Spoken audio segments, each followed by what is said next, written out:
So, as we all know, we live in times of great financial distress. Money is hard to come by, and more than the revenue, the debt is extremely higher. And one thing what the government cannot always help people is to understand what is debt. And since the government itself doesn't understand the consequence of debt, they all create debt. If you look at the debts of the United States, it's in trillions. If you are going to look at the debt of India, it's in billions. And these debts are not something to be taken lightly. In United States, the government can just go to the Congress and can, with their consent, print billions and trillions of dollars and put it into the market.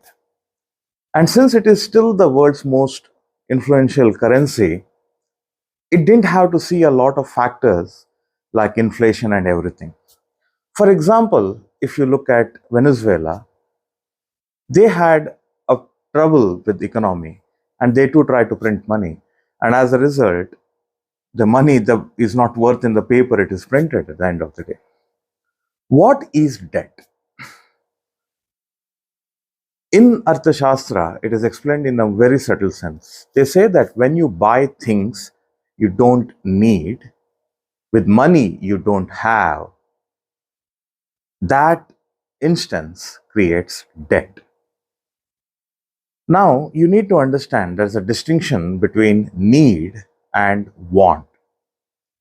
Need is something without which we cannot live. Want is based on the desires and expectations. And these desires and expectations stem from the mind. And as I always say, mind and brain are not the same. Modern science doesn't understand a distinction between the two, nor are they able to understand what exactly is the mind. Now, this is where the Vedic Management Center's two key topics, the courses and books on Yogic Counseling and Kootaneeti, comes into the play. The Yogic Counseling helps people to understand the nature of the mind, because it is the mind which is the root cause of all your debts. You can say 100 reasons. You can say that, oh no, I needed something, I brought things, the situations were not conducive, etc., etc. But then the reality is that it is because of the mind that you incurred debt. And if you want to repay the debt, you can't borrow more money to repay the debt. That is the most stupidest thing which most people do, as a result of which the debt stacks up, and at the end of some time it so happens that people are unable to repay debt and they hit the bankruptcy. So the reason for your debt is your mind. For example, if you see the social media, particularly the Instagram, it looks as if the whole world is hunky-dory. You don't see any problem with the world. Everybody is showing off the good food they eat, the life they live, the lifestyle they follow, and so on and so forth. But if you look at another social media, the X or Twitter, it looks as if the whole world is a very morbid place where everybody is at everybody's loggerhead, dog eat dog world and things like that. Both of this media creates a sense of reality which makes the mind pensive. It hurts the mind to a certain extent. And mind, according to the yogic text, doesn't think. It just imitates. When you see something and you desire to have that thing, that is not thinking. That is what you call as imitation, the desire to be someone you are not. The mind is never happy with what it has got. And as a result, it wants something more. So at the earliest opportunity, it will either incur debt or it will do something which you are not supposed to do morally and ethically right. In either of the two circumstances, you make your karma or action whose consequences are not going to be fair and sustainable. The yogic counseling can teach you why you have debt. And until and unless you do not address that psychological question as to why is it that you are incurring debt by the day, you cannot resolve the debt. So once you understand your mind and the reason why it is incurring debt. The second thing you need is to understand the external world, the consequences, and prepare a strategy how you can undo the debts that you have incurred all over the years. Don't be shameful, don't be sad that you have debt. Almost everybody in this world has debt. And everybody is good at hiding their debt. They have credit card debt, they have housing loans, they have car loans, they have education loans, you name it. Don't think that, oh, you didn't do certain things good in your life, that is why you have debt. Well, the most successful or quote unquote successful you are in this world, the more debts you have. A small farmer may have a debt of a few thousands. A trader may have a debt of a few lakhs. A businessman, a few crores. A person in, who is running a multi-conglomerate empire, they are in billions, and the government in trillions. So when everybody is in debt, don't think that, oh, you know what, they too are in debt, so let us also incur debt. That is the stupidest commotion based on which the entire world is seeking to build debt, and they think that, oh no, it's all fine. But debt begins a stress in your mind. You can't sleep, you can't eat. And all the lifestyle diseases you have, a debt has a significant role to play in that. So if you have a hypertension or diabetes, it is coming from the stress. And where do you think that stress is going to come from? So as a result, the whole illogical things stem out. So people have debts, but they still think that, oh, let me relax a bit. And they incur more debt on the credit card, go on traveling, and they create more debt. So as a result, they all make their life miserable. So what is the resolve for all this problem? If you really want to be debt free, it is not impossible.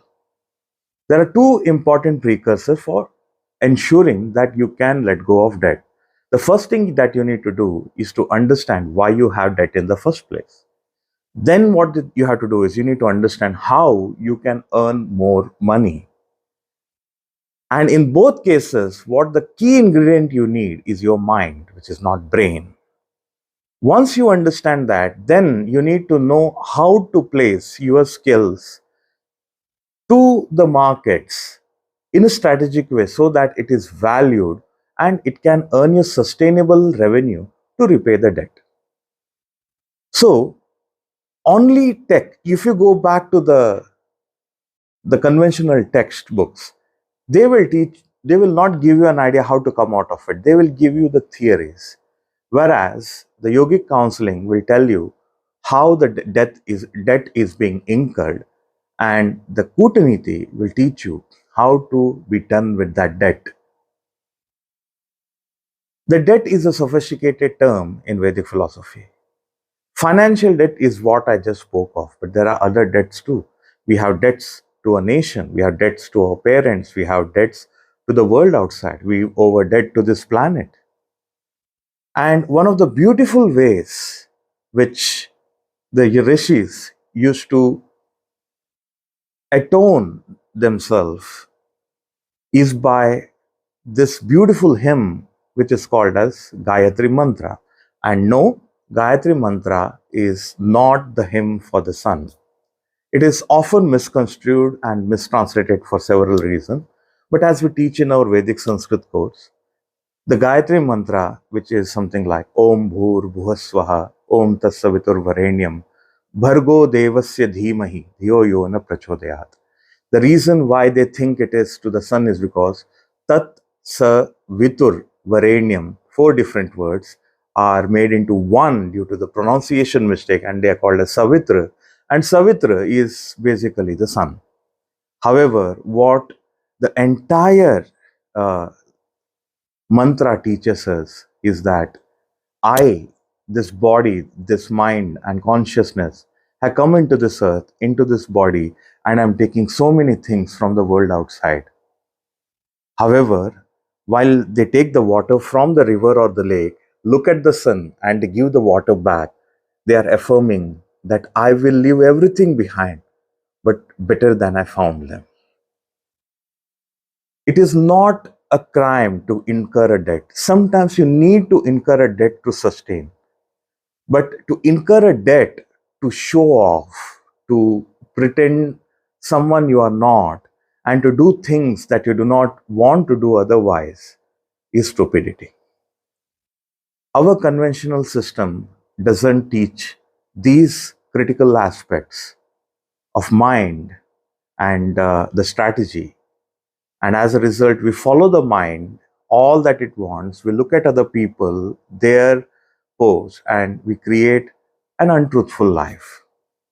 How to escape from this and how to make our life meaningful is what the Vedic texts are about.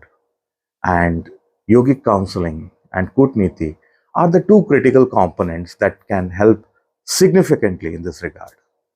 I hope you enjoyed this video. Until next time, pranam and namaste.